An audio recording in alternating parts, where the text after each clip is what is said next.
sekalian. Perkenalkan kembali, saya di sini Gedeananda Diwangsa dengan 3 digit NIM terakhir 103 yang dipercaya selaku sebagai moderator. Mungkin untuk pertama kita bisa perkenalan terlebih dahulu, mungkin bisa dimulai dari Notulen.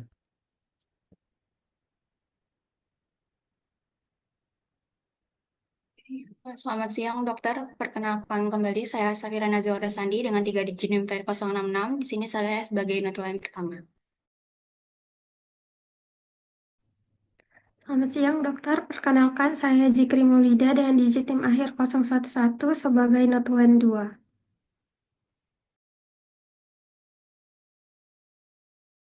Baik, mungkin bisa dilanjut ke teman-teman yang lain.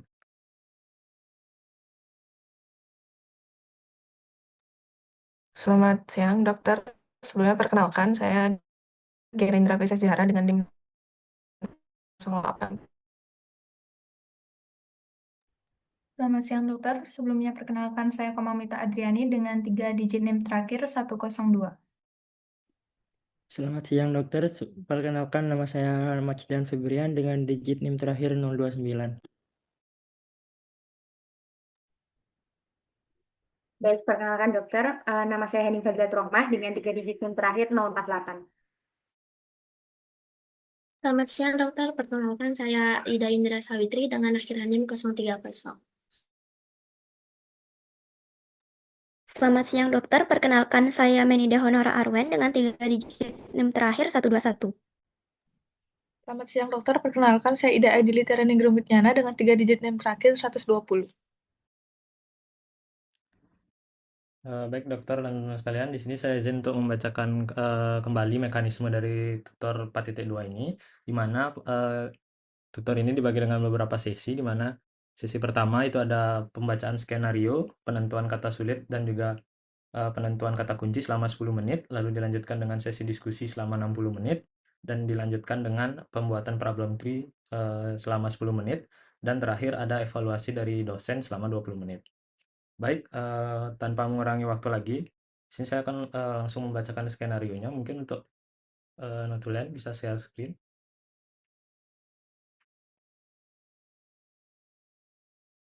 Apakah share screen sudah terlihat? Ya, sudah. Baik, jadi skenario kita pada tutor kali ini yaitu ada perempuan usia 25 tahun, sedang hamil 10 minggu, mengeluhkan perdarahan vagina sejak 8 jam yang lalu. Dikatakan sudah 2 kali mengganti pembalut dalam sehari. Darah berwarna merah kehitaman dan ada gumpalan darah. Perempuan ini mengatakan 2 kali mengalami hal yang sama pada kehamilan sebelumnya. Perempuan ini bekerja sebagai pegawai swasta dan senang memelihara kucing, di mana untuk pemeriksaan fisiknya ditemukan keadaan umumnya sadar dan kooperatif, vital sign di mana nadi ditemukan 88 kali per menit, frekuensi nafas 20 kali per menit, dan suhu 37 derajat Celcius. Lalu untuk keadaan spesifiknya di mana terjadi pendarahan per vaginam itu positif, lalu pemeriksaan ginekologi pada pemeriksaan luar, mana inspeksinya itu normal, lalu ada palpasi ditemukan, fundus ditemukan pada simfisis pubis dan tidak ada kelembutan. Lalu OUE temukan melebar dan terlihat jaringan gumpalan. Ada fluxus positif, darah aktif, lalu fluor juga positif, lalu untuk polip, erosi, laserasi itu negatif. Lalu untuk vagina toucher portionya itu teraba lembut, OUE-nya jaringan gumpalan yang melebar dan teraba. Korpus uteri 11-12 minggu, aneksa kanan kiri teraba lembut, dan kavum Douglas tidak menonjol. Lalu untuk pemeriksaan laboratorium, dia ditemukan HB itu 12 gram per desiliter, trombosit 200.000 per mikroliter, leukosit 12.000 per mikroliter, dan IgM anti-rubella positif. Baik, dari skenario ini, apakah dari teman-teman ada yang sudah menemukan kata sulit?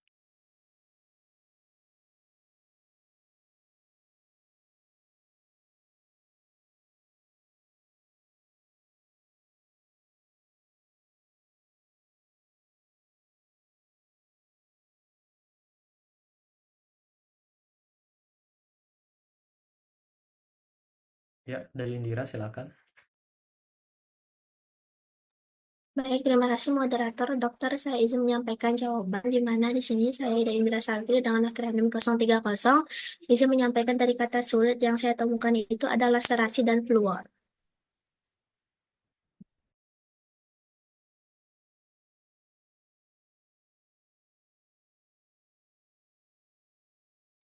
Oke, selanjutnya Matsdan.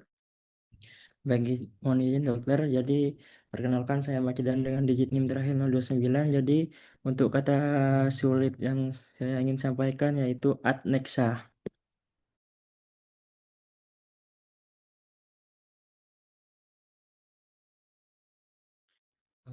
Baik, selanjutnya mungkin dari Mita. Baik, mohon izin dokter. Jadi di sini kata sulit yang saya temukan adalah fluxus semita dengan 3 digit yang terakhir 102. Terima kasih. Baik, selanjutnya Maulida. Baik, mohon izin dokter, di mana saya menemukan kata sulit kafum Douglas dengan nama Zikri Maulida dengan digit 5R011.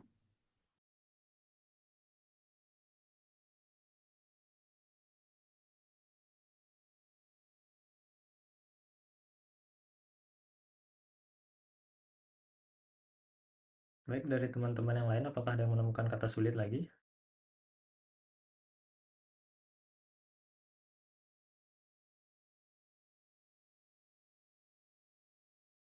Baik, karena sudah tidak ada, mungkin kita bisa langsung untuk menemukan arti dari kata sulitnya. Mungkin teman-teman ada yang memiliki jawaban.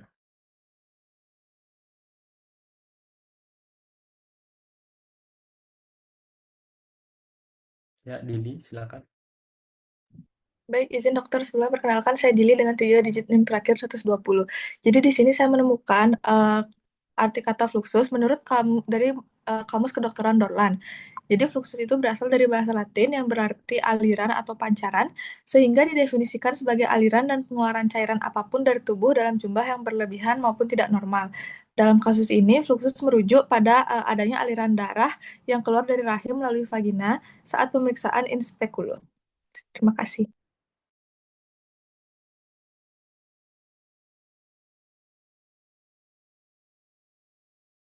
Baik, selanjutnya Safira. Oke, baik. Terima kasih Nanda. Di sini saya ingin menjawab kata sulit yang adnexa, yang berarti struktur tambahan pada organ reproduksi wanita yang mencakup ovarium, tuba falopis, serta ligamen. Terima kasih. Baik, selanjutnya Hanim. Baik, terima kasih Nadia atas kesempatannya. Mohon izin dokter, di sini saya Hanim dengan NIM 048. Saya izin menjawab dua kata sulit, yaitu fluor dan juga kafum 12. Jadi untuk fluor itu, dia artinya adalah cairan yang berwarna putih. Nah, cairan berwarna putih ini, dia menunjukkan apa sih? Dia menunjukkan adanya discharge pada vagina, yang sebenarnya dia itu bisa bersifat fisiologis apabila itu dalam kehamilan, dan juga bisa bersifat patologis apabila itu berada pada infeksi ibu hamil. Nah, kemudian untuk kata sulit yang kedua yaitu kafum 12. Kafum 12 di sini itu adalah ruang potensial paling bawah atau paling rendah pada rongga panggul wanita yang mana dia terletak di antara rektum dan juga uterus. Nah, dia ini kafum 12 itu penting ketika kita USG. Kenapa penting? Karena dia bisa mendeteksi apakah di sana ada cairan, apakah ada infeksi, apakah ada endometriosis. Nah, sebenarnya endometriosis ini kenapa bisa dilihat pada kafum 12 dan apa hubungannya. Endometriosis itu kan dia adalah jaringan endometrium yang memang sudah ibaratnya seperti nyasar gitu. Dia tidak ada pada tempat semestinya. Nah, tempat favorit daripada jaringan endometrium itu dia di kafum 12 itu. Nah, kenapa? Karena memang aliran darah itu kan bersifat balik, aliran darah menstruasi itu bersifat balik atau retrograde. Nah, jadi dia akan melewati tuba falopi, kemudian dia akan balik ke rongga perut. Nah, kemudian karena adanya gravitasi tadi, makanya bikin sel endometrium itu dia akan berada pada bagian bawah atau dia akan turun ke bagian yang lebih dalam lagi. Makanya kalau misalnya pada pasien ini disebutkan bahwa kafum 12-nya itu tidak menonjol, itu artinya dia tidak ada massa dan di sana juga tidak akan ada cairan dan tidak ada tanda-tanda adesi yang signifikan. Terima kasih. Baik untuk kata sulit yang terakhir yaitu laserasi. Baik di sini saya izin menjawab sendiri. Perkenalkan kembali, nama saya Gediananda Diwangsa dengan 3 digit yang terakhir 103. Jadi laserasi itu adalah robekan atau luka pada jaringan tubuh akibat trauma atau tekanan mekanik. Baik,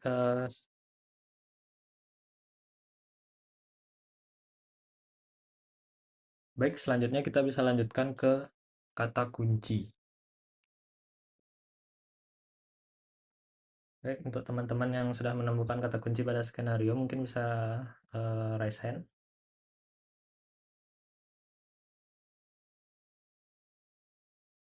Oke, untuk yang pertama ada Syafira. Baik, terima kasih Nanda. Perkenalkan kembali, saya Sapriana Zaura Sandi dengan 3 digit NIM dari 066. Kata kunci yang saya dapat adalah perempuan usia 25 tahun, sedang hamil 10 minggu dan mengeluhkan pendarahan vagina sejak 8 jam yang lalu. Terima kasih.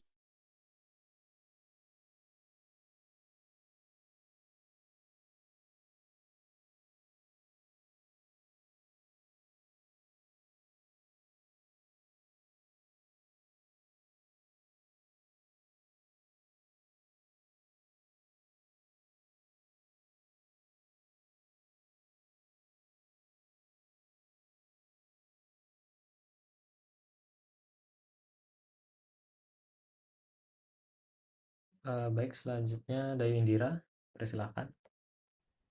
Baik, itu dokter saya izin untuk menyampaikan jawaban, di mana di sini saya temukan kata kuncinya itu darah berwarna merah kehitaman dan adanya gumpalan darah.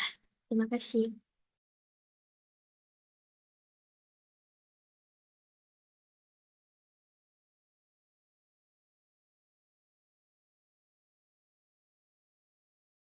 Baik, selanjutnya dari Mita, dipersilakan. Baik, izin saya minta dengan 3 digit NIM terakhir 102, izin menyampaikan kata kunci yang saya dapat yaitu perempuan ini mengatakan 2 kali mengalami hal yang sama pada kehamilan sebelumnya. Terima kasih.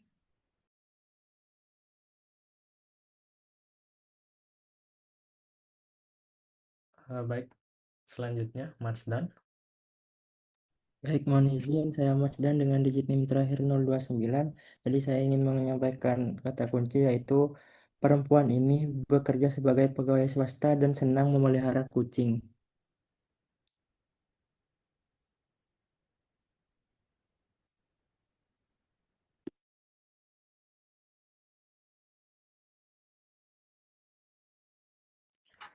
Baik, selanjutnya di sini untuk kata kunci selanjutnya itu perkenalkan kembali saya Nanda dengan 3 digit NIM terakhir 103, perdarahan provaginam positif.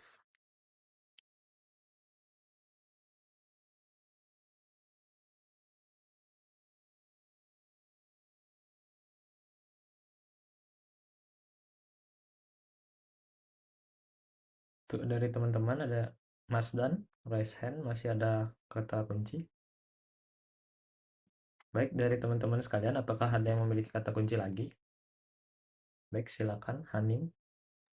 Baik, terima kasih Nanda atas kesempatannya. Mohon izin dokter, di sini saya Hanim dengan NIM 048. Saya izin menyampaikan untuk kata kuncinya, yaitu ada adneksa kanan kiri teraba lembut, kemudian kavum Douglasnya tidak menonjol, dan untuk IgM anti rubelanya positif. Terima kasih.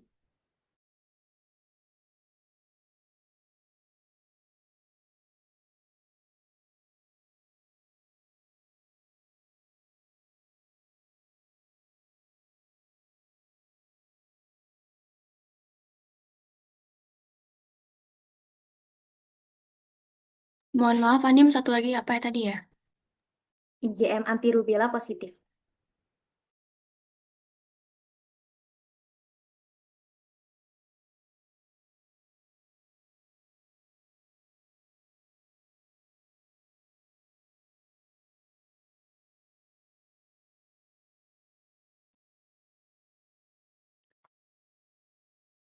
Baik, dari teman-teman yang lain, apakah ada yang memiliki kata kunci?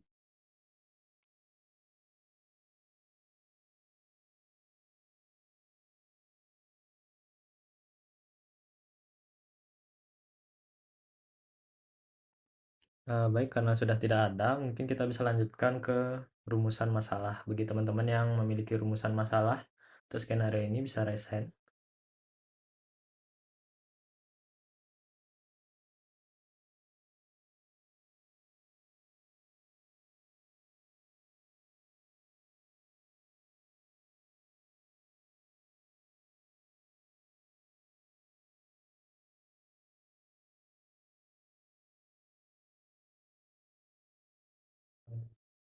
Baik, dari Hanim dipersilakan.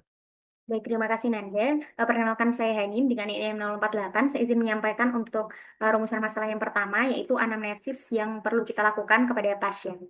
Terima kasih.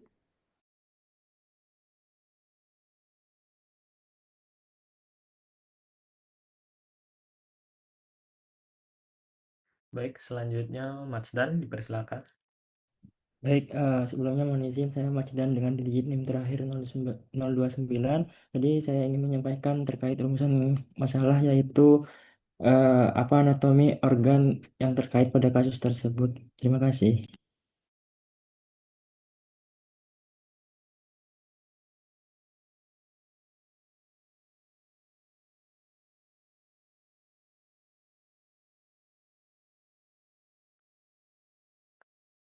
Baik, selanjutnya Dili dipersilakan. Baik, sebelum perkenalkan kembali saya diri dengan 3 digit NIM terakhir 120. Jadi di sini pertanyaan rumusan masalah yang saya temukan itu apa fisiologi dari organ terkait?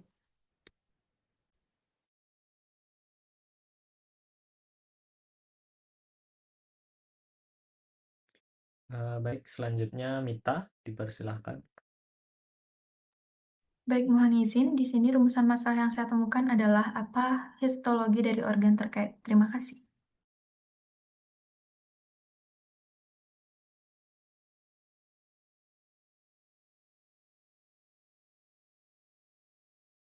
Baik, untuk selanjutnya ada dari Dayu Indira. Baik, terima kasih atas waktunya. Baik, dokter, saya izin menyampaikan dari rumusan masalah. Perkenalkan saya Dewi Indira dengan akhiran 030, izin menyampaikan apa saja pemeriksaan fisik dan penunjang yang harus dilakukan berdasarkan kasus tersebut.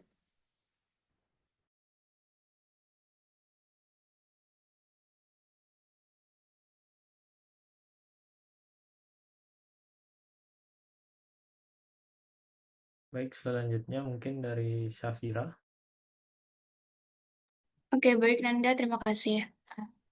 Terima kasih. Perkenalkan kembali saya Safrina Durrasani dengan 3 digit yang terakhir 066. Untuk pertanyaan yang ingin saya ajukan, apa diagnosis kerja dan banding dari kasus tersebut? Terima kasih.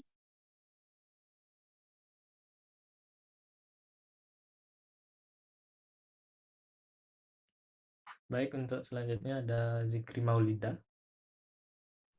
Baik, terima kasih Nanda. Perkenalkan kembali, saya Zikri Maulida dan digit NIM akhir 01, di mana saya ingin mengajukan rumusan masalah mengenai apa etiologi dari kasus tersebut.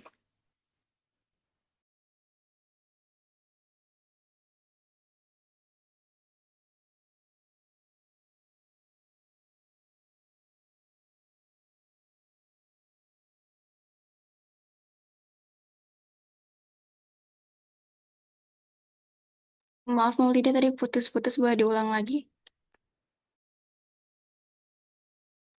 Baik, rumusan masalah yang saya ingin ajukan yaitu apa etiologi dari kasus tersebut.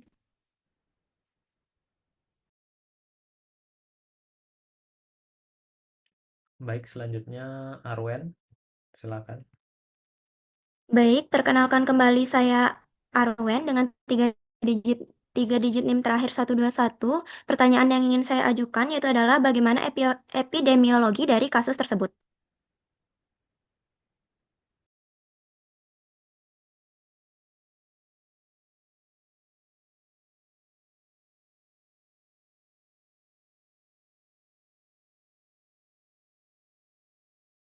Baik, perkenalkan kembali saya Gedananda Duangsa dengan 3 digit NIM terakhir 103. Jadi di sini saya memiliki rumusan masalah yaitu bagaimana manifestasi klinis dari kasus tersebut. Terima kasih. Baik, selanjutnya mungkin dari Rara dipersilakan.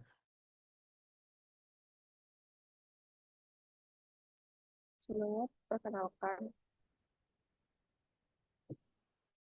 Selamat siang, sebelumnya perkenalkan, saya Gerin dengan NIM akhir 084. Rumusan masalah yang saya ajukan yaitu apa saja faktor-faktor risiko dari kasus tersebut.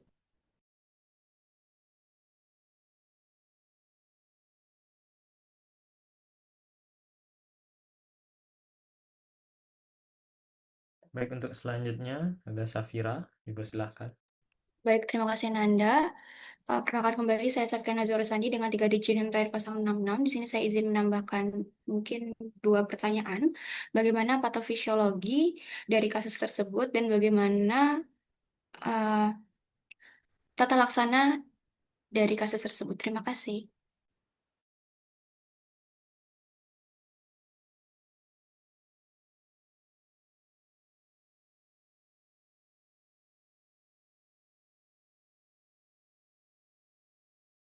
Baik, selanjutnya bisa dari Mita. Baik, saya izin menambahkan terkait apa komplikasi yang dapat timbul pada kasus tersebut.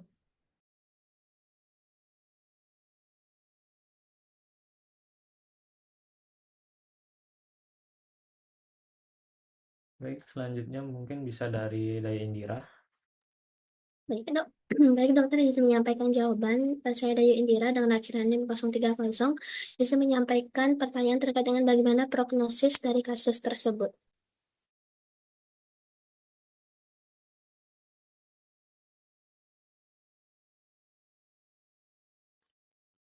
Baik, selanjutnya mungkin dari Matsdan. Baik, sebelumnya perkenalkan saya Mas dan dengan digit yang terakhir, yaitu bagaimana eh, tindakan preventif dan KIE yang dapat diberikan pada kasus tersebut.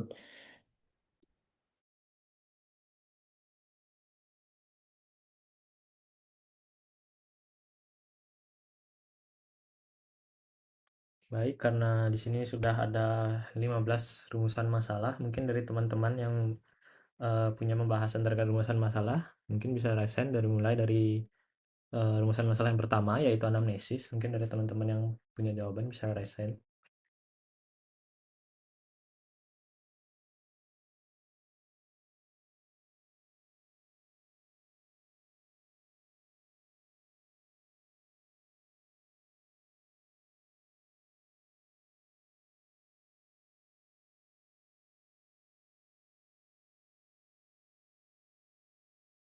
Baik, untuk Syafira dipersilakan. Baik, terima kasih Nanda. Sebelumnya suara aku terdengar dengan jelas nggak ya? Soalnya di kosku lagi azan kebetulan. Terdengar jelas kok. Oke, jadi untuk anamnesis yang perlu dilakukan itu yang pertama ada Secret Seven untuk mengetahui riwayat penyakit sekarang. Yang pertama untuk mengetahuinya, pertama ada keluhan utama yaitu pendarahan dari vagina. Untuk lokasinya darahnya keluar dari vagina. Yang ketiga onsetnya atau kapan dimulainya itu sejak 8 jam yang lalu. Untuk kualitas atau keparahannya sudah mengganti pembalut 2 kali dalam sehari, darah berwarna merah kehitaman dan terdapat gumpalan. Selanjutnya untuk kualitasnya ada darah merah kehitaman disertai dengan adanya jaringan. Selanjutnya untuk faktor memperberat atau memperingannya, saat ini pasien sedang dalam usia hamil 10 minggu. Selanjutnya untuk gejala penyertanya itu terdapatnya adanya keputihan. Selanjutnya ada untuk mengetahui lebih dalam, kita menanyakan tentang riwayat penyakit dahulu dan pasien memiliki riwayat keguguran berulang. Selanjutnya untuk riwayat penyakit keluarga tidak disertakan dalam skenario, namun perlu ditanyakan lebih lanjut masalah kehamilan pada anggota keluarga perempuan lainnya. Selanjutnya ada pertanyaan tentang terkait riwayat pribadi, sosial, dan ekonomi untuk di skenario pekerjaan dari pasien tersebut adalah pegawai swasta dan perlu digali lagi lebih dalam tingkat stres atau aktivitas fisik yang berat. Selanjutnya, eh, pasien memiliki hobi yaitu senang memelihara kucing. Hal yang perlu ditanyakan lebih lanjut adalah nyeri perut untuk membedakan jenis keguguran. Yang kedua, ditanyakan lebih lanjut lagi terkait dengan penyakit kronis. Apakah keguguran itu karena seperti penyakit diabetes ataupun adanya gangguan tiroid ataupun penyakit autoimun. Selanjutnya yang terakhir ada perlu ditanyakan lagi terkait riwayat imunisasi pasien. Sangat penting karena rubella dapat dicegah dengan vaksin MMR. Jika pasien belum divaksin, risiko infeksi akut saat hamil sangat tinggi. Terima kasih. Baik, untuk Hani, dipersilakan.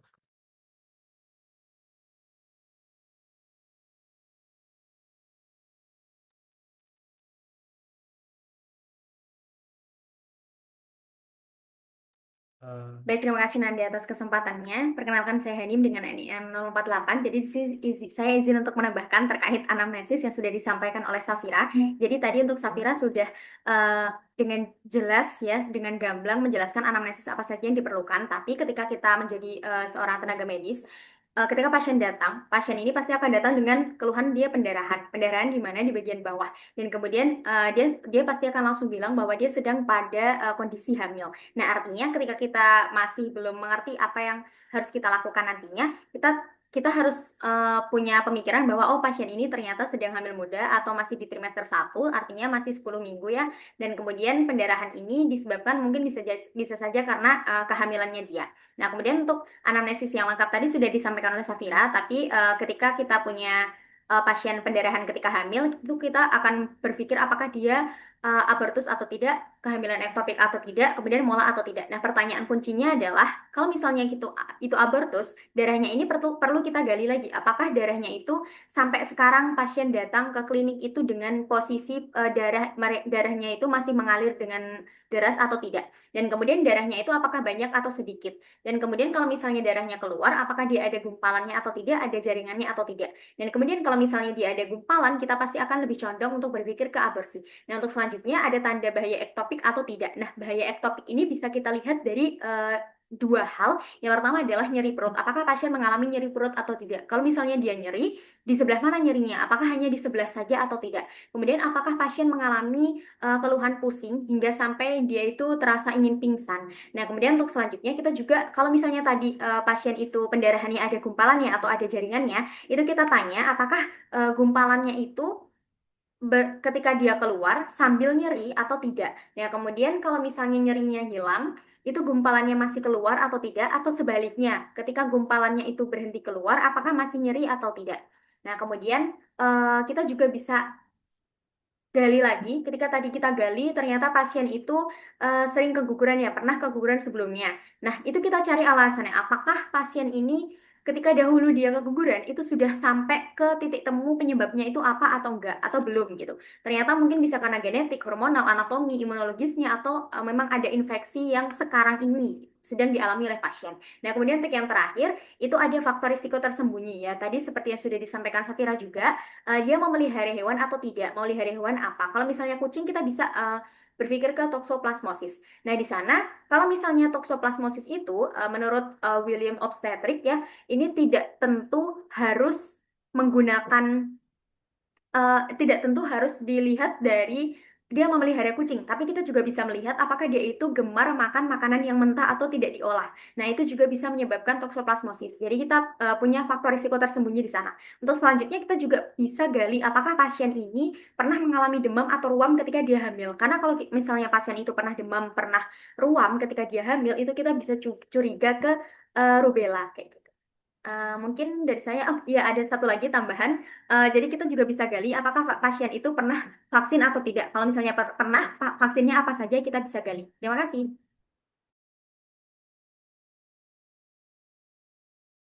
Baik, terima kasih Anim. Apakah teman-teman yang lain ada memiliki tambahan?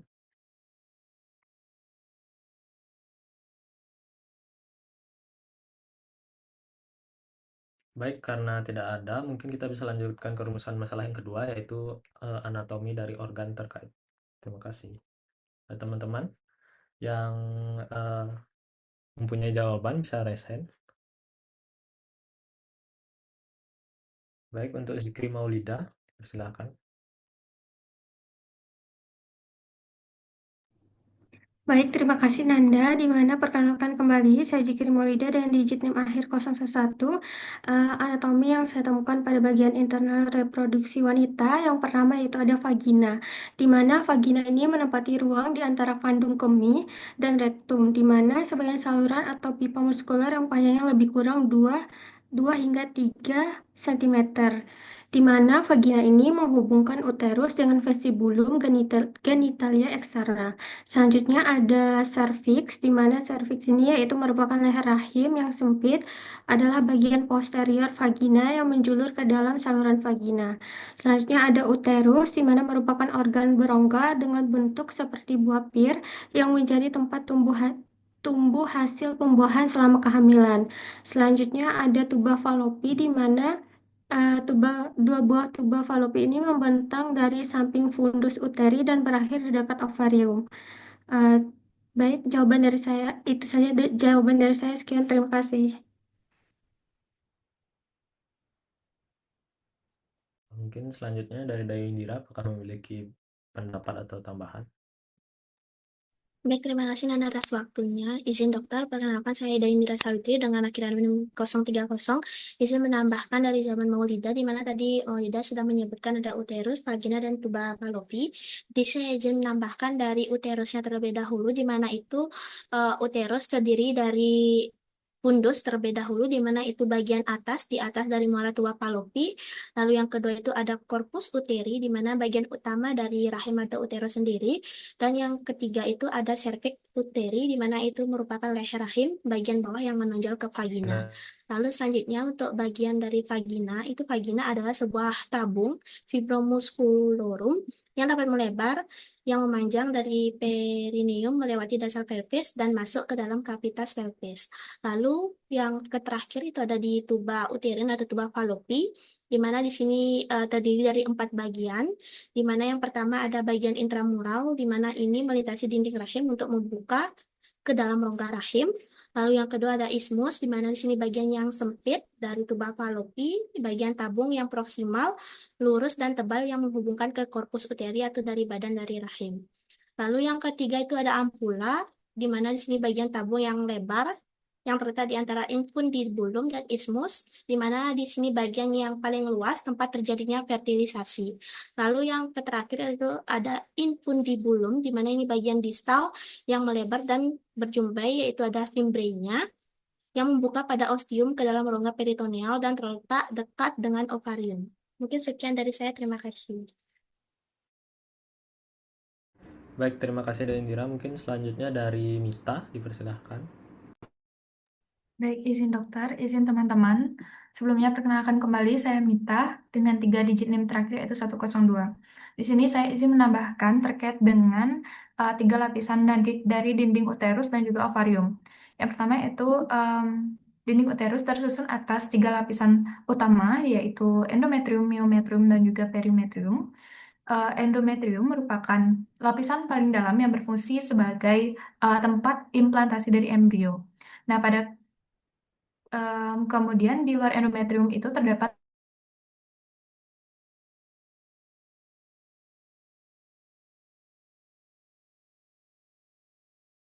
endometrium ini terjadi secara fisiologis saat persalinan maupun secara patologis pada abortus.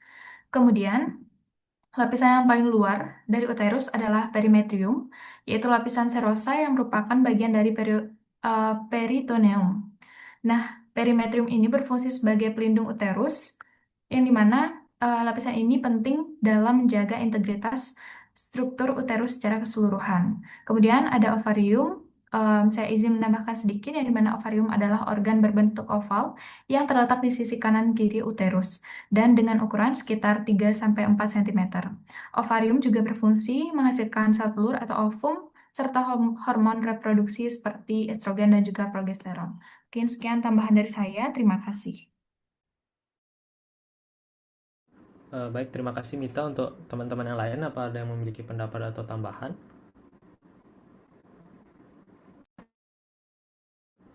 Baik, karena tidak ada, mungkin kita bisa lanjut ke rumusan yang ketiga, yaitu fisiologi dari organ terkait. Oke, teman-teman yang memiliki jawaban bisa raise hand.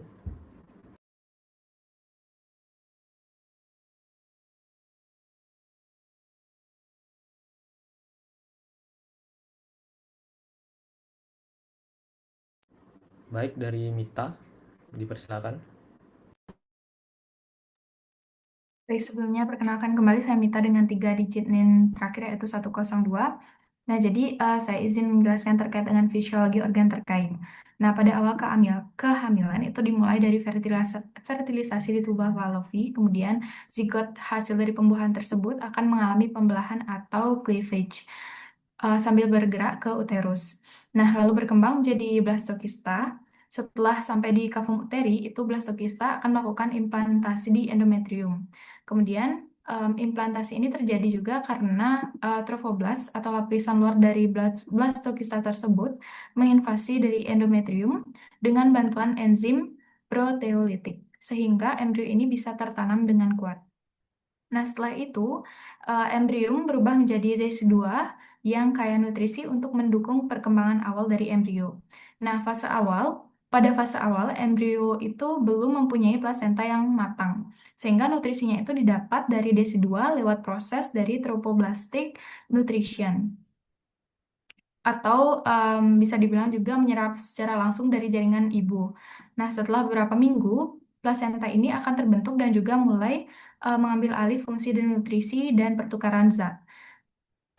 Plasenta itu bisa dibilang berfungsi sebagai jembatan antara ibu dan juga janin, yang dimana bisa mengalirkan oksigen dari ibu ke janin, kemudian CO2 dari janin ke ibu, nutrisi seperti glukosa, asam lemak, dan juga elektrolit, serta sisa dari metabolisme.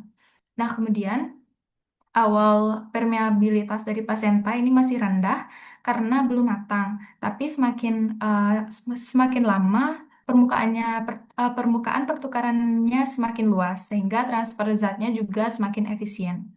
Nah, kemudian terdapat juga hormon-hormon penting dalam kehamilan seperti HCG atau Human Chronic Gonadotropin, kemudian ada estrogen dan juga progesteron.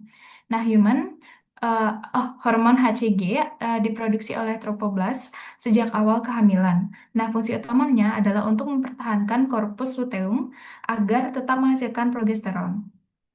Tanpa HCG, korpus luteum akan mengalami degenerasi dan juga endometrium akan luruh seperti menstruasi. Kemudian ada progesteron yang memiliki peran penting dalam menjaga kehamilan dengan cara mempertahankan endometrium itu tetap tebal dan juga kaya dengan nutrisi, serta menghambat kontraksi dari myometrium. Kemudian yang terakhir ada estrogen yang dimana berperan dalam pertumbuhan uterus, peningkatan aliran darah, dan juga perkembangan dari jaringan payudara. Nah, seiring jalannya waktu, plasenta akan mengambil alih produksi dari estrogen dan juga progesteron dari korpus luteum, sehingga kehamilan dapat terus dipertahankan. Baik, mungkin sekian dari saya. Terima kasih. Baik, terima kasih Mita. Mungkin untuk selanjutnya bisa Hanim. Baik, terima kasih Nanda atas kesempatannya. Perkenalkan saya Henny dengan NIM 048. Mohon izin dokter, di sini saya izin menambahkan untuk fisiologi. Jadi tadi sudah dijelaskan secara gamblang juga, mulai dari hormon sampai ke terbentuknya janin oleh Mita dan bekerjanya bagaimana dari anatomi-anatomi yang sudah disebutkan oleh teman-teman tadi. Tapi memang belum disebutkan sebenarnya hormon-hormon itu tuh dari mana dan mengapa dia hadir gitu ya. Nah, jadi saya izin menjelaskan untuk itu. Fisiologi dari reproduksi wanita itu dimulai dari hipotalamus. Nah, hipotalamus itu dia berada pada bagian nukleus paraventrikuler dan juga nukleus arcuata. Nah, di sana dia akan menghasilkan yang namanya GnRH atau gonadotropin releasing hormone. Nah, GnRH ini dia akan merangsang hipofisis anterior untuk mengeluarkan yang namanya FSH dan juga LH, yang nantinya dia akan membantu bekerja di ovarium. Nah, itu sudah dijelaskan juga oleh Mita tadi. Dan kemudian sebenarnya muncul pertanyaan lagi ya, bagaimana sebenarnya fungsi kontrol pusatnya ini tuh mulai bekerja? Kapan dia bekerja? Nah, sejak lahir itu sebenarnya dia sudah ada, tapi dia itu diam. Jadi sumbu hipotalamus dan juga hipofisis anterior itu sampai ke ovarium sebenarnya dia sudah terbentuk sejak janin.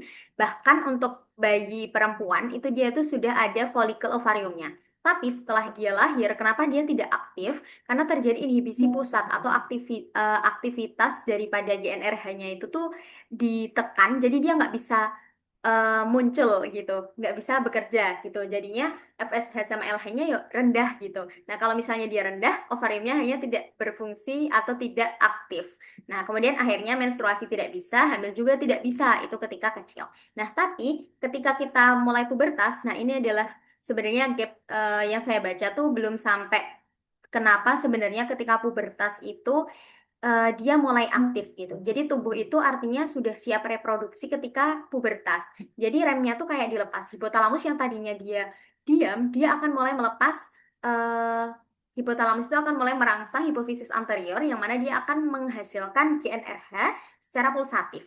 Nah, dia nanti akibatnya akan menaikkan FSH yang memunculkan adanya perkembangan folikel, kemudian LH surge yang membuat ovulasi, dan ada kenaikan estrogen yang akhirnya dia akan muncul menstruasi kalau misalnya tidak dibuahi oleh sperma. Nah, kalau misalnya hamil, dia berarti sudah ada sperma yang masuk ke dalam gitu.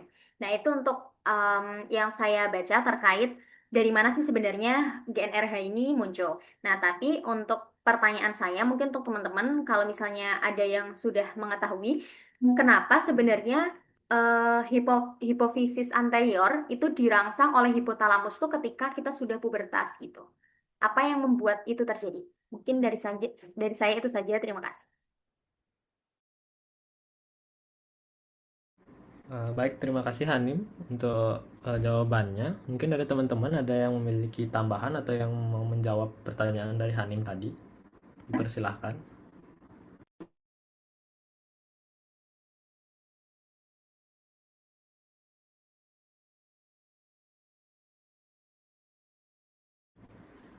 Baik, karena tidak ada, mungkin kita bisa lanjutkan ke rumusan masalah yang keempat, yaitu histologi dari organ terkait.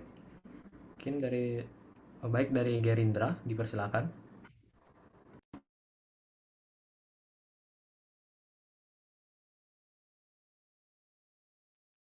Baik, mohon izin teman-teman sekalian. Saya ingin menyampaikan tentang histologi sedikit saja tentang gimana uh, endometrium dan juga otot rahim itu terbentuk. Nah, saat kehamilan terjadi, endometrium itu mengalami transformasi epitel dan stroma yang disebut reaksi desi2. Tadi kan juga beberapa kali disebutkan desi2. Nah, secara makroskopis, sel desi2 itu sel-sel fibroblas yang pada stroma endometrium yang awalnya itu bentuknya dia tuh kumparan atau kayak spindle gitu, dia itu membesar dan akhirnya membentuk sel-sel yang bersegi banyak atau epiteloid. Nah, sitoplasmanya ini tapi kelihatannya pucat dan luas karena dipenuhi oleh timbunan glikogen dan juga lemak, makanya dia warnanya pucat. Lalu untuk kelenjar uterus, kelenjar-kelenjarnya itu eh, lebih ke hipersekresi dan juga dia berkelok-kelok dan lumayan melebar. Nah, kenapa lumayan melebar? Karena isinya adalah sekret. Tapi seiring membesarnya sel-sel desi2 di sekitarnya, kelenjar ini nanti dia akhirnya terdesak dan kecil dan dia lebih pipih gitu. Lalu untuk selanjutnya otot rahim, selnya otot polos, miometrium terdiri dari anyaman berkas sel otot polos dan dia bentuknya gelondong atau fusiform dengan intinya itu tunggal di tengah. Lalu juga leher rahim itu serviks itu punya dua area dengan gambaran epitelnya itu beda. Yang satunya squamocumular dan satunya squamocumular tapi junction.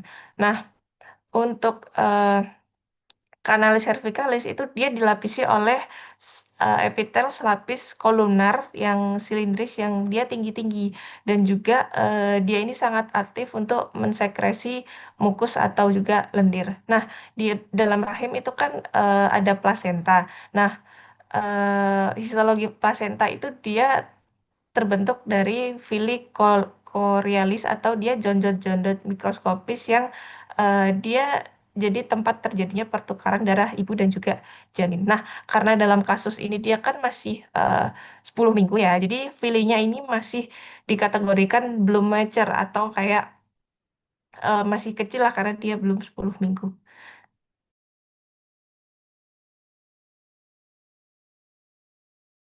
Baik, terima kasih Gerin atas jawabannya. Mungkin selanjutnya dari Syafira.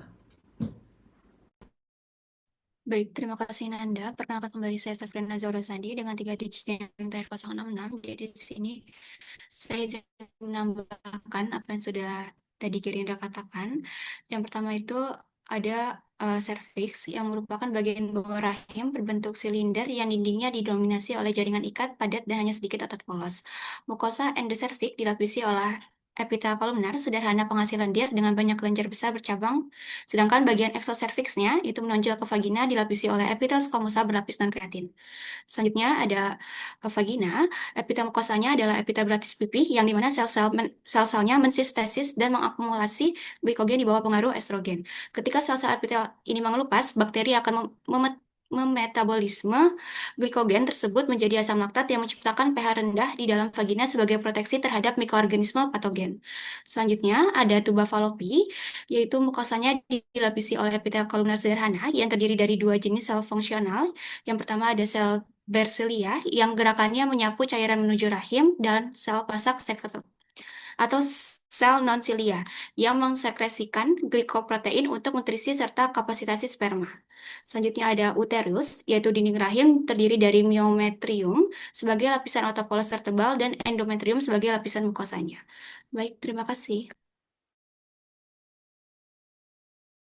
Baik, terima kasih Safira. Apakah teman-teman yang ada yang memiliki tambahan?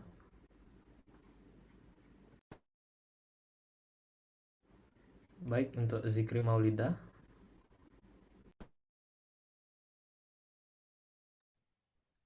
Baik, terima kasih Nanda. Di sini saya akan menambahkan dari jawaban Safira, di mana pada tuba uterina, di mana deretan regio di sepanjang setiap tuba uterina, yaitu terdapat infundibulum, kemudian ada ampula, di mana area terpanjang dan lebar tempat fertilasi biasanya terjadi. Kemudian selanjutnya ada istimus, di mana suatu regio yang lebih sempit di dekat uterus, dan bagian uterus atau intramural yang melalui dinding uterus membuka dalam organ ini, di mana dinding oviduk ini terdiri atas lapisan mukosa, suatu lapisan muskularis tebal dengan jalinan lapisan sirkular dan longitudinal otot polos, dan suatu selulosa tipis yang dilapisi oleh peritoneum visceral dengan mesotel. Baik, itu saja jawaban dari saya. Sekian, terima kasih. Baik, terima kasih Maulida. Apakah teman-teman yang lain masih ada yang memiliki tambahan? Baik, karena sudah tidak ada, mungkin kita lanjutkan ke rumusan masalah yang kelima, yaitu pemeriksaan fisik dan penunjang yang harus dilakukan. Mungkin untuk teman-teman yang memiliki jawaban bisa raise hand.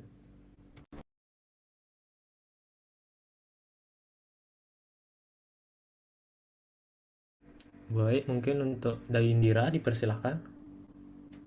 Baik, terima kasih atas waktunya. Izin dokter, perkenalkan kembali saya Daindra Sawitri dan laki-laki 030 saya menyampaikan dari pemeriksaan fisik dan penunjang, di mana di sini pemeriksaan fisiknya itu dibagi menjadi dua, yaitu status generalis dari keadaan umum pasien dan juga status lokalisnya. Di mana keadaan yang pertama itu melihat dari keadaan umum dan vital sign dari pasien terlebih dahulu untuk menilai stabilisasi hemodinamik ibu akibat dari pendarahannya. Lalu pada kasus itu kesadaran pasiennya kompos mentis, nadinya 88 kali per menit, dan tensi atau suhunya normal menunjukkan pasien itu belum jatuh ke kondisi shock hipovolemik meskipun sudah ganti pembalut itu 2 kali. Lalu juga dari hasil pemeriksaan di abdomen di palpasi itu menilai tinggi fundus uterinya dan tanda akut abdomen. Pada kasus itu fundusnya ditemukan pada Pisces pubis sesuai dengan usia kehamilan awal, tidak ada nyeri tekan, itu membantu meningkatkan kemungkinan infeksi berat atau sepsis atau karena netopit terganggu pada tahap awal. Lalu dari pemeriksaan inspekulo itu melihat langsung sumber pendarahan dan kondisi serviks. Pada kasus itu ditemukan OUE-nya melebar dan terlihat jaringan gumpalan. Lalu bisa juga melakukan pemeriksaan vaginal torture itu menilai konsistensi sepik, pembukaan dan perabaan jaringan. Pada kasus itu portionya teraba lunak dan jaringan dapat meraba jaringan di dalam OUE jari dapat meraba jaringan di dalam OUE yang melebar. Lalu untuk pemeriksaan penunjangnya itu bisa dilakukan pemeriksaan darah rutin karena di kasus itu leukositnya 12.000 itu menunjukkan ada sedikit peningkatan atau sitosis ringan itu kemungkinan ada infeksi. Mungkin sekian dari saya, terima kasih.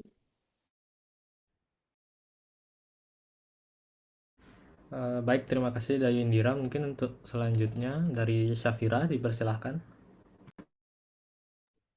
Baik, terima kasih Nanda. Mohon izin dokter. Perkenalkan kembali saya Safrina Zahra Sandi dengan 3 digit NIM 066. Jadi di sini saya izin menambahkan untuk pemeriksaan penunjangnya. Yang pertama ada ultrasonografi atau USG transvaginal untuk menilai keberadaan kantung gestasi, viabilitas janin, serta adanya sisa jaringan intrauterin. Selanjutnya yang kedua, itu ada pemeriksaan TORCH untuk mencari etiologi infeksi pada kasus abortus berulang. Terima kasih. Baik, terima kasih Syafira atas jawabannya. Mungkin selanjutnya dari Hanim dipersilahkan. Baik, terima kasih Nanda atas kesempatannya. Perkenalkan saya Hanim dengan NIM 048. Saya izin menambahkan untuk pemeriksaan fisik dan juga penunjang. Jadi tadi sudah disebutkan semuanya pemeriksaan fisik dan juga penunjang yang harus dilakukan. Namun di sini saya izin menekankan saja terkait ketika pasien datang, kita sudah anamnesis. Lalu apa sih yang harus kita lakukan gitu? Kita harus melakukan pertama cek kesadaran dulu. Bagaimana kondisi pasien saat datang itu. Nah, kemudian yang kedua, kita langsung cek vital sign. Vital sign terdiri dari apa saja? Tadi sudah dijelaskan juga, tekanan darah, kemudian respirasi rate, kemudian ada nadi, dan juga ada suhu. Tadi sudah disebutkan. Nah, selanjutnya baru kita bisa cek abdomennya. Apakah ada, bagaimana tinggi fundusnya, apakah ada nyeri tekan, apakah ada tanda-tanda inflamasi di sana. Kemudian, apakah ada tanda juga, tanda iritasi dari peritoneum. Tadi sudah disebutkan juga oleh Safira. Kemudian untuk selanjutnya ada ginekologi. Nah, ginekologi ini kita lakukan setelah kita cek abdomennya. Jadi ginekologi ini tadi sudah disebutkan juga ada inspekulo, ada juga vaginal torture. Tapi apa yang kita lakukan dulu? Kita lakukan inspekulo dulu. Karena untuk apa? Inspekulo ini kita lakukan untuk melihat apakah pendarahan ini itu disebabkan karena adanya luka atau memang karena adanya hal lain yang mungkin bisa muncul saat itu. Kalau misalnya kita rectal torture dulu, kita kan sentuh dulu nih. Nah, nanti sumber dari pendarahan itu tidak bisa kita lihat dengan jelas, makanya kita inspekulo dulu. Nah, kemudian untuk selanjutnya, kita baru rectal torture untuk melihat bagaimana responnya ketika kita lakukan sentuhan di sana. Nah, kemudian untuk pemeriksaan fisiknya, kita juga bisa menambahkan, karena pasien itu kan datang dengan adanya pendarahan. Nah, kita cek apakah pasien ini sudah sampai anemia atau belum. Bagaimana kita cek? Kita cek konjungtivanya, pucat atau tidak. Kemudian kita cek ada CRT. CRT itu adalah capillary refill time. Capillary refill time ini kita bisa lihat dengan bagaimana kita bisa menekan pada kuku pasien, kuku tangan atau kuku kakinya, dan kita tunggu beberapa detik sampai dia putih. Nah, setelah itu kita lepaskan tekanannya agar dia itu kembali merah lagi. Nah, kita hitung dari dia putih sampai kembali merah itu berapa detik. Kalau misalnya sudah lebih dari 2 detik, kita bisa curiga kalau dia anemia. Nah, untuk selanjutnya kita bisa tahu tanda shocknya. Tanda shock sebenarnya sudah kita bisa lihat juga dari inspeksi dan juga palpasi ya. Untuk inspeksi kita bisa lihat apakah kulit dia pucat, untuk palpasi apakah akralnya dingin atau tidak. Nah, untuk selanjutnya pemeriksaan penunjang tadi sudah dijelaskan juga semuanya, tapi saya izin menambahkan lagi alurnya. Kalau misalnya ada pasien seperti ini, kita bisa langsung USG.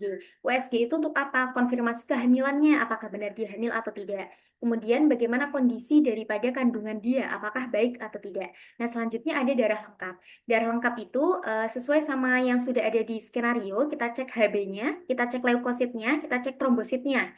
Kalau misalnya HB di pasien ini kan dia, kalau misal lebih dari 12 gram per desiliter, dia kategorinya normal pada wanita. Untuk leukosit, pasien ini sedikit meningkat ya, karena 12.000 per mikroliter itu dia sudah meningkat, normalnya sampai 11.000 saja.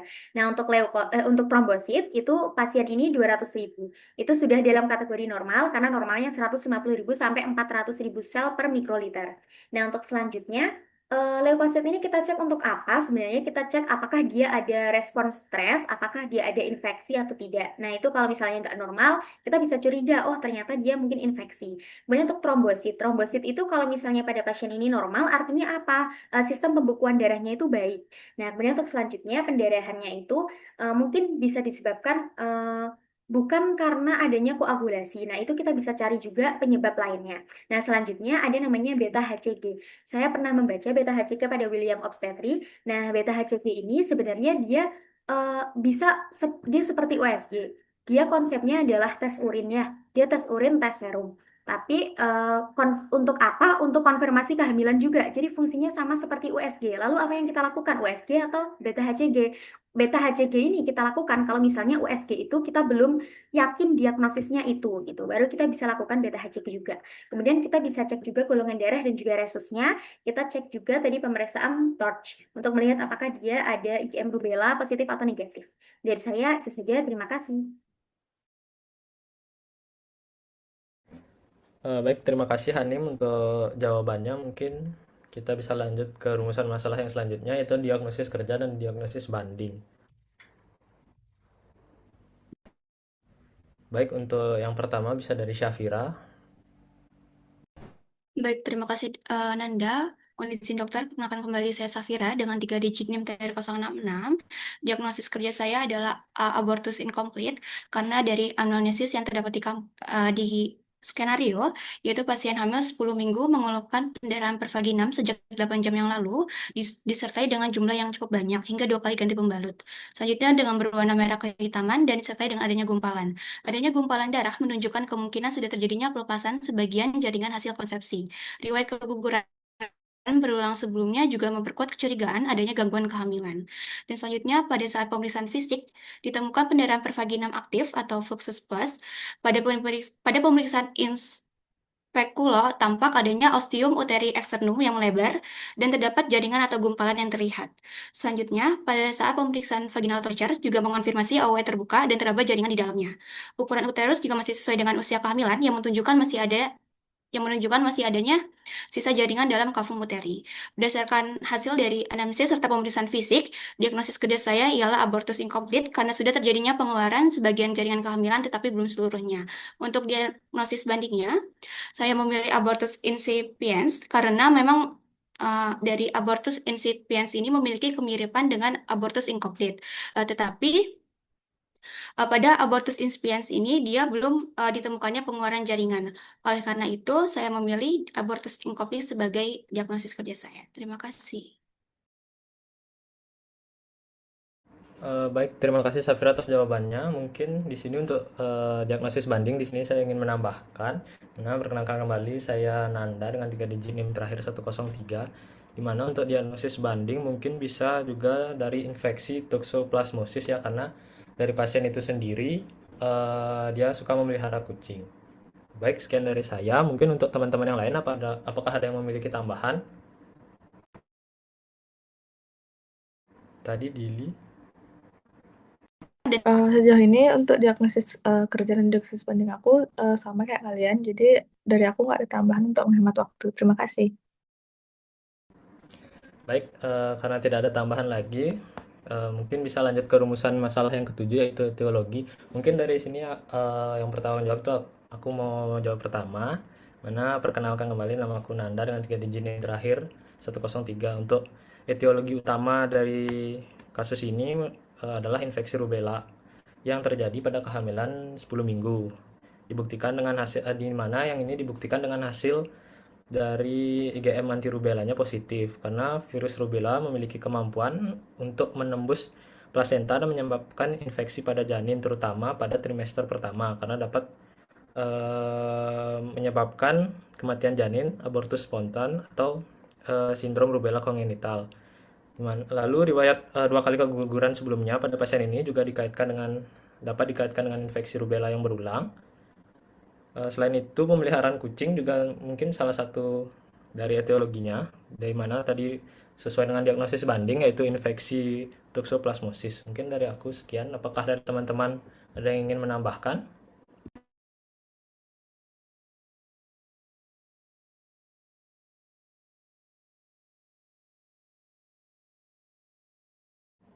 Ya, baik. Untuk Syafira, dipersilahkan. Oke, baik.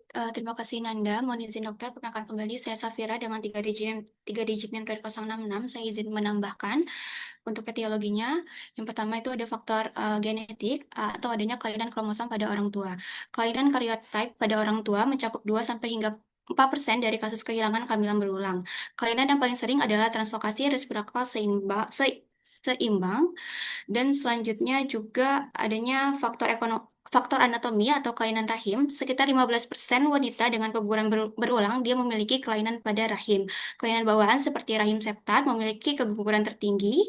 Selain itu juga kelainan yang didapat seperti sindrom Asherman atau pelekatan endometrium juga menjadi faktor penyebab utama karena mengganggu tempat implementasi dari plasenta. Terima kasih.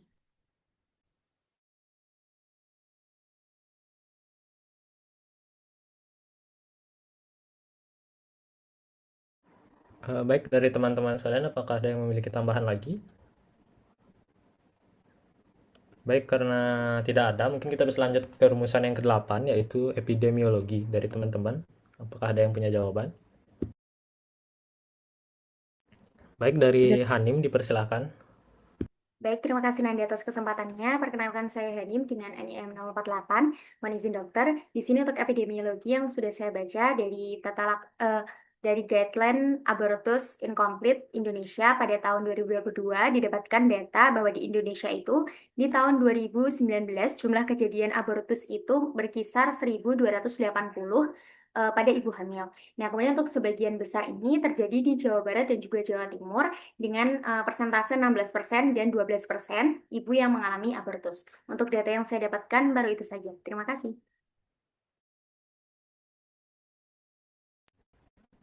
Baik, dari teman-teman sekalian, apakah ada yang memiliki tambahan?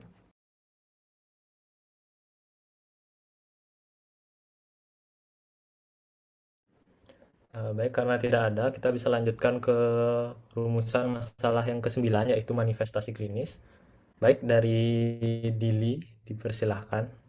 Baik, mohon izin dokter, sebelumnya perkenalkan saya Dili dengan 3 digit NIM terakhir 120. Jadi terkait dengan manifestasi klinis pasien itu, pasien mengeluhkan pendarahan pervaginam sejak kurang lebih 8 jam sebelum datang dengan darah berwarna merah kehitaman disertai gumpalan. Perdarahan yang cukup banyak hingga perlu mengganti pembalut menunjukkan bahwa proses pengeluaran hasil konsepsi itu sedang berlangsung. Pada pemeriksaan ginekologi didapatkan AUE yang sudah terbuka dan terlihat adanya jaringan serta gumpalan darah yang keluar dari serviks. Kondisi ini menandakan bahwa sebagian hasil konsepsi itu telah keluar namun belum seluruhnya, sehingga masih terjadi pendarahan aktif. Temuan ini merupakan ciri khas dari abortus incompletus. Selain itu, pada pemeriksaan vaginal toucher, porsi teraba lembut dengan UUE yang melebar dan masih terdapat jaringan. Ukuran uteris yang sesuai dengan kehamilan yaitu sekitar 10 minggu menunjukkan bahwa masih ada sisa jaringan di dalam kafum uteri. Adnexa yang teraba normal setelah tidak adanya penonjolan pada kafum 12 mengindikasikan tidak ada tanda komplikasi seperti pendarahan intraabdomen. Sekian, terima kasih.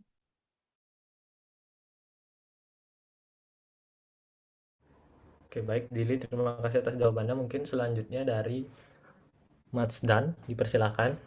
Baik, sebelumnya terima kasih. Jadi sebelumnya perkenalkan saya Matsdan dengan digit NIM terakhir 029. Jadi saya ingin menambahkan sedikit di mana manifestasi klinis dari kasus tersebut yaitu terjadinya perdarahan kehamilan usia 10 minggu yang disertai keluarnya gumpalan jaringan serta dilatasi ostium uteroesternum, di mana ini mengindikasikan adanya proses abortus, di mana keluarnya jaringan tersebut merupakan mekanisme alami tubuh untuk mengeliminasi hasil konsepsi yang tidak viable. Sementara pembukaan serviks menandakan bahwa proses ekspulsi sedang berlangsung. Baik, terima kasih. Baik, terima kasih Mas Dan. Apakah dari teman-teman ada yang memiliki tambahan? Baik, karena tidak ada, mungkin kita lanjut ke rumusan masalah yang ke-10 yaitu faktor risiko. Mungkin di sini saya izin menjawab. Baik, perkenalkan kembali, nama saya Igede Nanda Diwangsa dengan 3 digit NIM terakhir 103. Untuk faktor risiko dari kasus ini mungkin kurang lebih sama seperti dari etiologi, di mana yang pertama itu ada infeksi rubella, karena rubella sendiri dapat menembus plasenta terutama di trimester pertama yang dapat menyebabkan kematian pada janin. Lalu yang kedua yaitu dari pasien yang memelihara kucing itu meningkatkan infeksi parasit toxoplasma kemungkinannya. Lalu yang ketiga yaitu ada keguguran yang berulang karena pada kasus disebutkan pasien pernah mengalami keguguran 2 kali sebelumnya. Mungkin itu aja dari saya. Selanjutnya mungkin dari Mita, silakan. Baik, perkenalkan kembali saya Mita dengan 3 digit NIM terakhir yaitu 102. Di sini saya izin menambahkan faktor risikonya itu dari sisi dari faktor janinnya terlebih dahulu, yaitu paling sering adalah kelainan dari kromosom, yang dimana kelainan ini merupakan penyebab terbesar dari abortus pada trimester pertama dan mencakup berbagai abnormalitas. Kemudian juga em, dari faktor nutrisi, terutama defisiensi nutrisi berat. Nah, selain itu juga ada faktor lingkungan dan juga gaya hidup yang memiliki pengaruh signifikan seperti merokok yang meningkatkan faktor risiko dari abortus. Kemudian konsumsi alkohol terutama pada awal kehamilan juga. Baik, sekian dari saya. Terima kasih. Baik, terima kasih Mita atas jawabannya. Mungkin selanjutnya dari Safira. Baik, terima kasih Nanda. Mohon izin dokter, perkenalkan kembali saya Safira dengan 3 digit NIM dari 066. Di sini saya izin menambahkan sedikit saja. Itu tadi juga Nanda sudah bilang tentang imunisasi dan infeksi.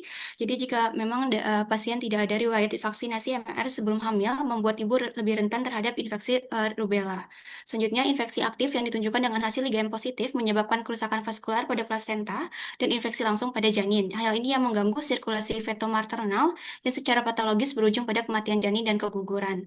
Selanjutnya, untuk paparan lingkungan, adanya tadi pasien sedang memelihara kucing yang meningkatkan risiko paparan parasit Toxoplasma gondii yang melalui kontak dengan feses kucing.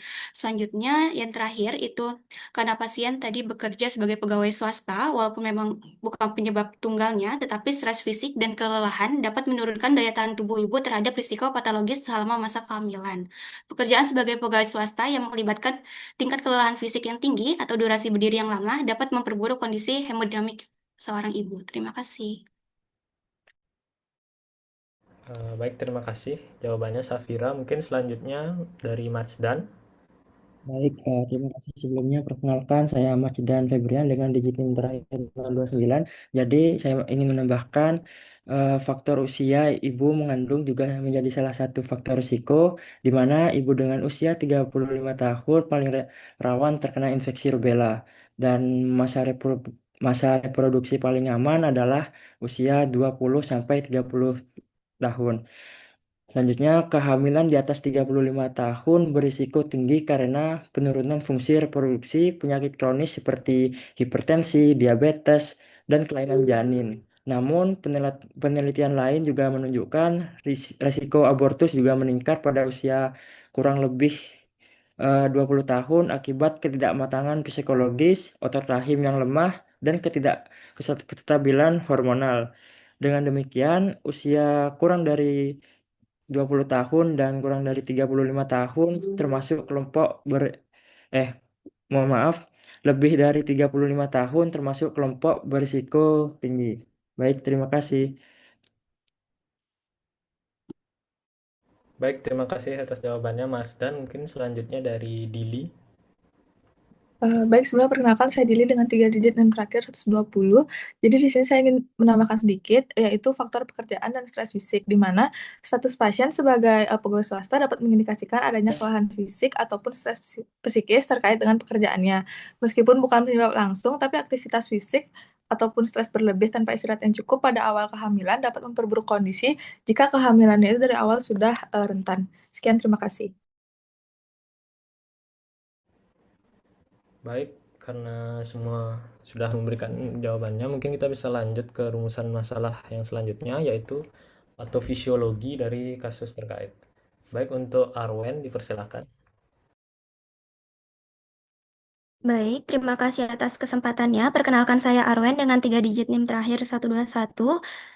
Terkait dengan patofisiologi dari kasus terkait, dimulai dari gangguan perkembangan embrio atau gangguan lingkungan intrauterin yang dapat menyebabkan kematian janin atau kegagalan pada kehamilan.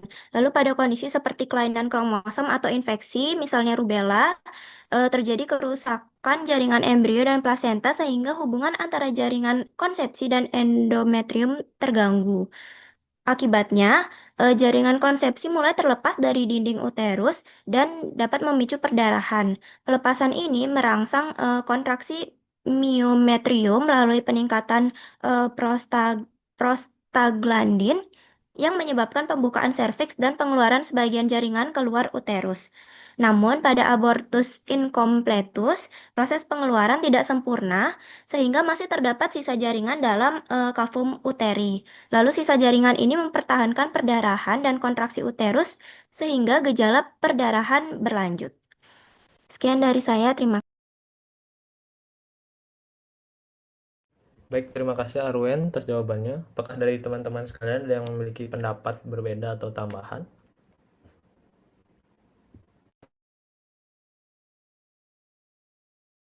Baik, karena tidak ada, kita bisa lanjut ke rumusan masalah selanjutnya, yaitu tata laksana. Mungkin untuk teman-teman yang mau menjawab bisa raise hand terlebih dahulu.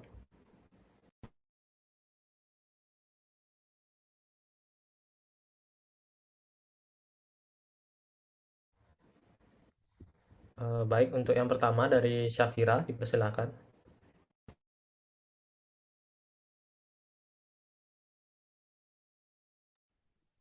Oke, baik. Terima kasih, Nanda. Mohon izin dokter, perkenalkan kembali. Saya Safira Nazwa dengan 3 digit NIM terakhir 066.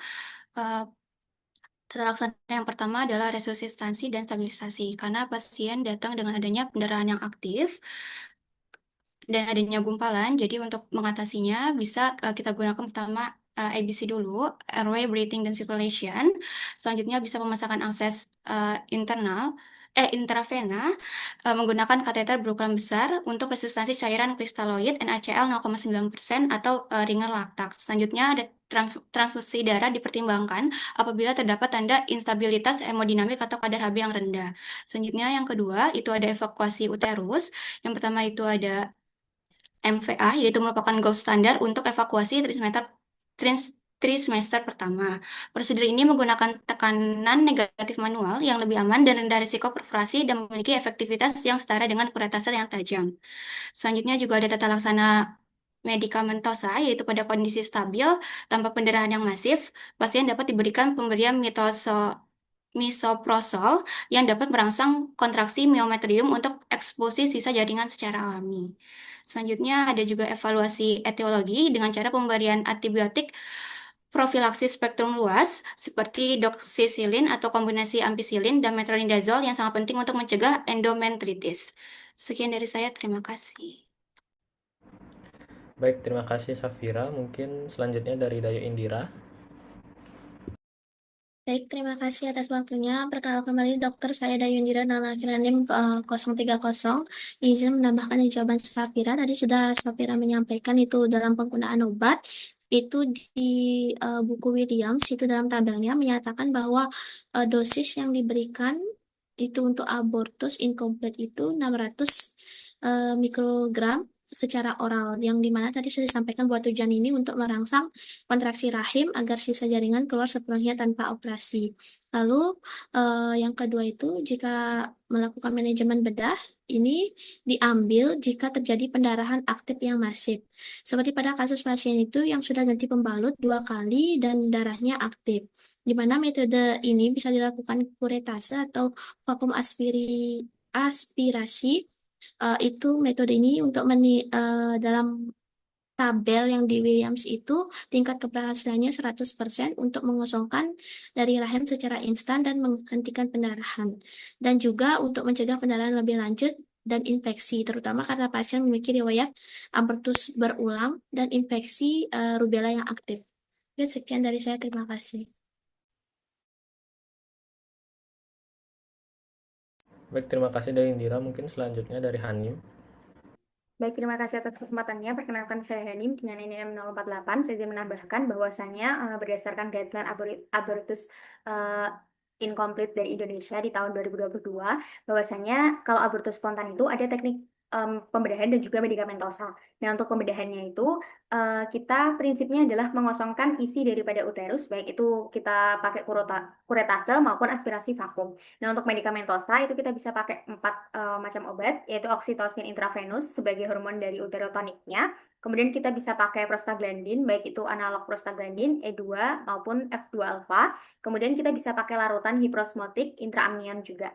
Nah, yang terakhir kita bisa pakai antiprogesteron seperti mifepriston.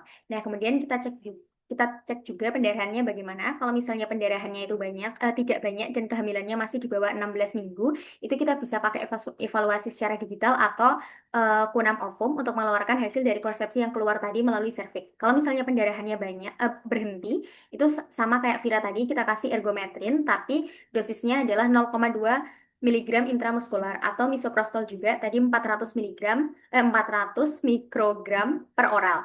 Nah, kemudian untuk dosis maksimal dari misoprostol itu adalah 800 mikrogram. Nah, untuk selanjutnya kalau pendarahannya banyak, kemudian berulang, dan kehamilannya itu masih di bawah 16 minggu, kita kasih aspirasi vakum. Kemudian kita juga bisa kasih evakuasi seperti ergometrin juga 0,2 miligram juga intramuskular, bisa diulang 15 menit sekali, dan juga misoprostol yang 400 mikrogram, kita bisa ulang 4 jam sekali, tapi maksimal tetap 800 mikrogram. Untuk selanjutnya, kalau misalnya kehamilannya sudah di atas 16 minggu, itu bisa kasih infus oksitosin. Infus oksitosinnya itu 20 unit dalam 500 ml secara intravena, kecepatannya yaitu 40 tetes per menitnya. Kemudian untuk yang kedua bisa kasih misoprostol, tapi kadarnya lebih rendah, yaitu 200 mikrogram aja per vaginam tiap 4 jam. Dan untuk maksimalnya juga sama, masih 800 mikrogram. Untuk selanjutnya kita bisa evakuasi daripada sisa hasil konsepsi yang tertinggal di dalam uterus tadi. Dari saya sekian, terima kasih. Baik, terima kasih Hanim untuk jawabannya. Mungkin kita bisa lanjut ke rumusan masalah selanjutnya, yaitu komplikasi dari teman-teman. Apakah ada yang memiliki jawaban? Baik, mungkin untuk yang pertama, yaitu ada Mita. Dipersilakan. Baik, saya izin jawab terkait dengan komplikasi yang dapat timbul pada kasus tersebut. Yang pertama adalah pendarahan hebat, yang dimana pada kasus tersebut ada sisa jaringan yang bisa membuat uterus itu tidak bisa berkontraksi secara optimal, sehingga pembuluh darah di tempat implantasi itu tetap terbuka dan terjadi pendarahan secara terus-menerus. Kemudian yang kedua ada shock hipovolemik dan juga shock septic. Nah, shock ini yang pertama adalah shock hipovolemik yang dimana ini disebabkan karena pendarahan yang banyak. Kemudian untuk shock septic itu karena infeksi yang berat. Keduanya itu bisa merupakan kondisi yang gawat darurat dan juga bisa mengancam nyawa. Kemudian yang ketiga ada anemia, yang dimana pendarahan yang berlangsung lama dan juga banyak tersebut bisa menurunkan HB dan juga membuat pasien itu merasakan lemas, pucat, dan juga takikardi atau gejala-gejala anemia. Baik, mungkin sekian saja dari saya. Terima kasih. Baik, terima kasih Mita untuk jawabannya. Selanjutnya mungkin dari Arwen. Baik, perkenalkan kembali saya Arwen dengan 3 digit NIM terakhir 121. Saya izin menambahkan untuk komplikasi yang dapat terjadi, itu seperti yang sudah dikatakan Mita tadi, antara lain itu ada dapat menyebabkan shock hipovolemik, lalu juga dapat menyebabkan infeksi uterus atau endometritis, hingga sepsis bila tidak ditangani dengan baik. Selain itu juga dapat terjadi perforasi uterus akibat tindakan kuretase yang tidak tepat. Lalu untuk komplikasi jangka panjangnya itu dapat meliputi anemia kronis, lalu juga infertilitas akibat adesi intrauterin atau sindrom Asherman, serta gangguan psikologis seperti depresi. Jika penyebab abortusnya adalah infeksi seperti rubella, maka dapat terjadi kembali komplikasi pada kehamilan berikutnya yang berupa kelainan kongenital pada janin. Sekian dari saya, terima kasih. Baik, terima kasih Arwen. Untuk selanjutnya dari Dayu Indira, dipersilakan. Baik, terima kasih atas waktunya. Izin dokter, perkenalkan kembali saya Dewi Indra dengan akhiran 030. Izin menambahkan sedikit terkait dengan komplikasi yang sudah disampaikan oleh teman-teman, di mana izin saya menambahkan dari komplikasinya itu ada sepsis atau abortus dari infeksiosus karena kadar leukositnya itu mengalami sedikit peningkatan dan adanya sisa jaringan yang tertinggal di rahim itu menjadi media pertumbuhan bakteri yang sangat baik. Nah, jika bakteri masuk ke aliran darah, pasien bisa mengalami demam tinggi, nyeri hebat, hingga kegagalan dari organ. Lalu juga saya ingin menambahkan dari terkait dengan adanya rubella, itu di mana risiko rekurensi bisa terjadi jika infeksi rubellanya tidak ditangani atau pasien tidak mendapatkan kekebalan yang cukup sebelum hamil lagi, dan risiko keguguran pada kehamilan keempat akan tetap tinggi. Dan juga bisa menimbulkan, jika kehamilan ini berlanjut, bisa menimbulkan dari congenital rubella syndrome jika berisiko mengalami cacat bawaan seperti katarak, tuli, dan kelainan jantung. Mungkin sekian dari saya. Terima kasih. Baik, untuk selanjutnya mungkin dari Matsdan. Baik, sebelumnya perkenalkan saya Mas Dan dengan digit yang terakhir 029. Jadi saya ingin menambahkan sedikit, yaitu salah satu komplikasi awal yang bisa terjadi pasca abortus itu adalah gangguan mental atau psikologis, di mana bukan cuma buat pasien tapi juga keluarganya. Meskipun banyak yang membaik dalam beberapa bulan, tetapi ada risiko gangguan mental jangka panjang karena adanya kecemasan yang tinggi, di mana pasien biasanya kepikiran soal tekanan lingkungan, siklus menstruasi yang berubah, sampai rasa takut kalau hal ini terulang lagi. Maka dari itu, support system atau dukungan dari orang terdekat itu sangat penting untuk proses pemulihan mereka. Terima kasih.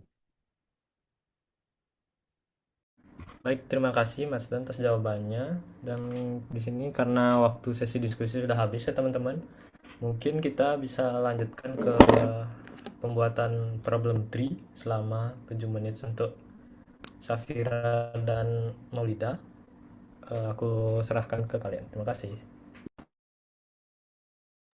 Wah, baik, terima kasih Nanda.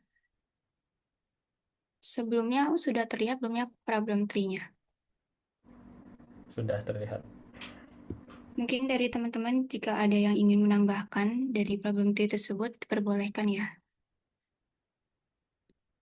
Bisa langsung on mic. Terima kasih.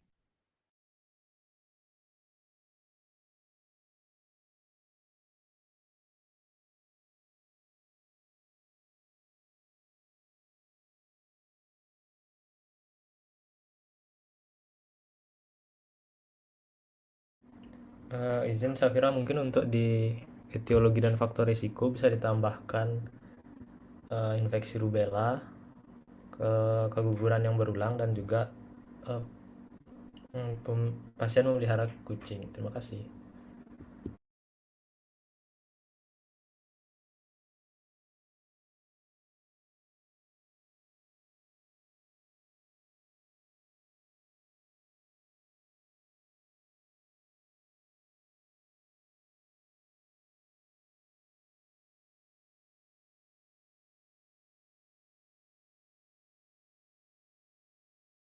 Sorry Nanda, boleh diulang? Ada infeksi rubella, lalu ada keguguran yang berulang, dan juga pasien memelihara kucing.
Halo, Dek. Untuk problem tree-nya nanti silakan menyusul ya, diberikan ke saya. Baik, dokter. Apa Hmm, boleh saya stop share, dokter? boleh. Oke, baik, terima kasih.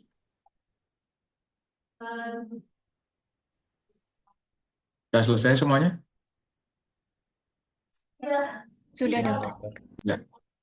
Jadi begini ya, ini kan kalau hasil dari lab, apa, terus dari anamnesa juga, kemudian dari gejalanya itu mengarah ke penyakit saluran reproduksi kan seperti itu.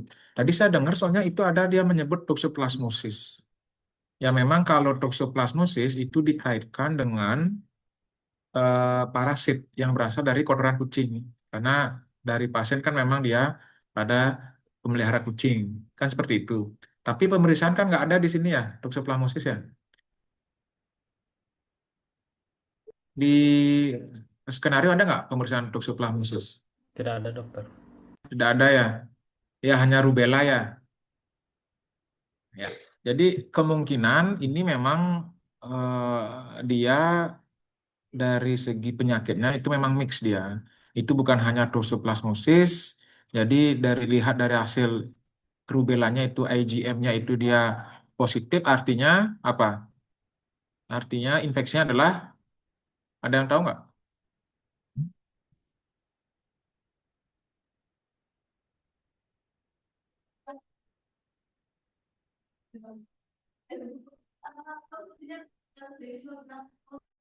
Ada yang tahu nggak?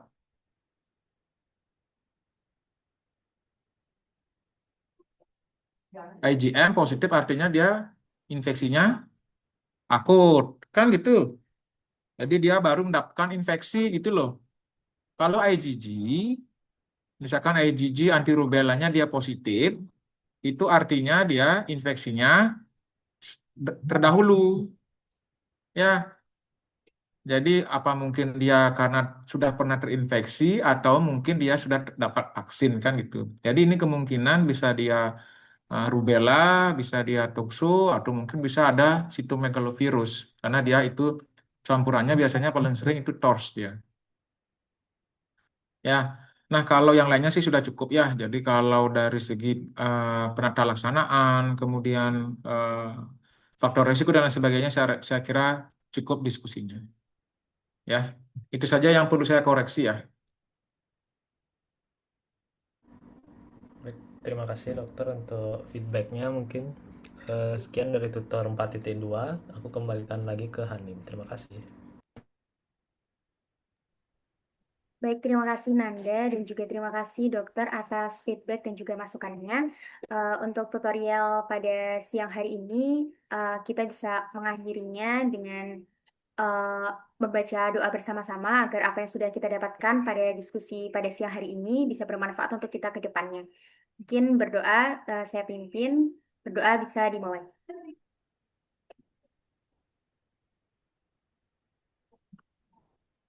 Baik, berdoa, tidak ada kata cukup untuk berdoa. Terima kasih banyak dokter sudah menyempatkan waktunya dan juga sudah memberikan feedback. Nanti Nanti silakan di mungkin, screenshot ya, kasih saya oh, screenshot aja ya. oh iya baik dokter, siap. Mungkin mohon izin untuk teman-teman bisa memposisikan diri terlebih dahulu. Akan saya screenshot dari 1, 2, 3. 1, 2, 3. Baik, sudah dokter. Sudah terima kasih Ya, untuk filenya nanti saya terima kirimkan di kasih. dokter problem tree-nya. Ya, ya, terima kasih. Baik, terima kasih banyak dokter. Selamat Ya, siang. terima kasih. Selamat siang. Terima kasih banyak, Siang dokter. dokter. Terima kasih, dokter. Terima kasih dokter.